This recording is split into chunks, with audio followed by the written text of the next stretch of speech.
will be reposted at a later date once the board is out.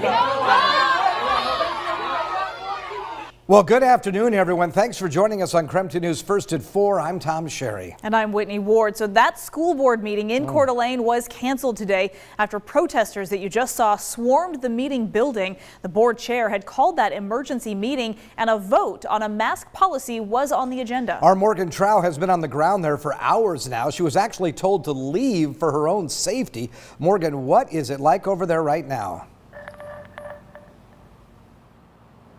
Tom, Whitney, this was by far the most contentious protest that I have seen in my coverage of anti-mask rallies. You're right, the Coeur d'Alene School Board was supposed to discuss the implementation of a mask mandate due to their hundreds of known positive cases at all of their schools. But that didn't happen, and it is because of an angry crowd of screaming protesters. Hundreds of people started to gather outside the board meeting building. As the time got closer, the protesters got louder and more aggressive. The board members and police decided it was in the best interest to postpone the meeting due to safety concerns. The protesters didn't like that and ended up rallying outside of the district office, which then needed to be locked down.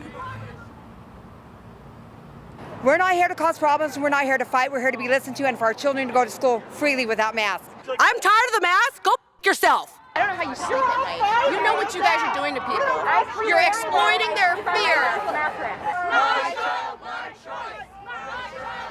Many protesters say the school board members should be fired from their positions for refusing to hold the meeting.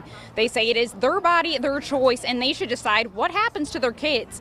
Kootenai Health was supposed to have a few physicians speak at the meeting. Their spokesperson says we hit 2 new milestones this week. The highest COVID inpatient at 115 and highest COVID ICU at 43. Kootenai Health typically only has 26 ICU beds. They have been repeatedly saying that they are seeing younger and younger patients needing intensive care. And the Coeur d'Alene schools told me that they all were escorted out by police early before the protest started, but there was a police presence here. They say they're not sure when the meeting will be, but they should be getting back to me tonight with that update. Live in Coeur d'Alene, Morgan Trau, KREM 2 News. Morgan, before you go, I know that you have covered multiple meetings from multiple school districts as they have continued to have these protests. When you were there today, when did it become apparent that this really was getting out of hand?